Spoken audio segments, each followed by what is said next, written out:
Alright, let's install Classic Shell. The start menu, more like Windows 7 instead of 10. I don't like the Windows 10 start menu, so I'm going to show you how to change it to Classic Shell.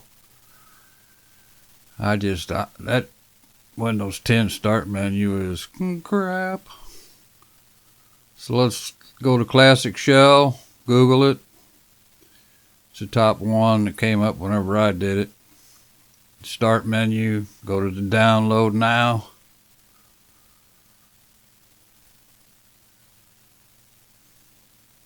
Go to the Windows installer. Of course, this is for Windows 10.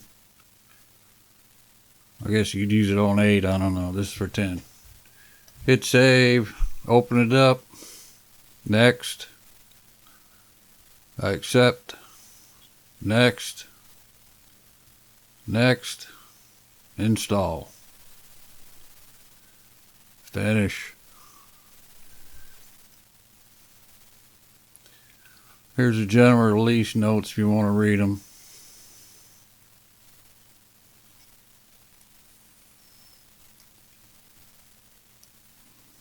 And here's one of the windows that pops up. You can replace the start button. I don't know about all that. I just go with what's there. I just hit OK.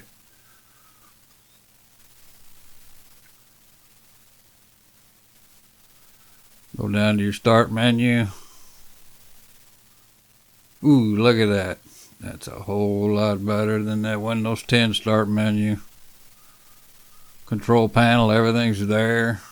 This PC, everything's there. It's just 10 times better. They should have never changed this. My opinion. You can go up here and hit start menu and get the old one if you prefer.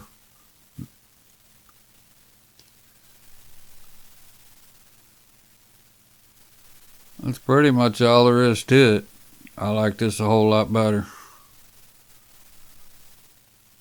Anyway, there you go.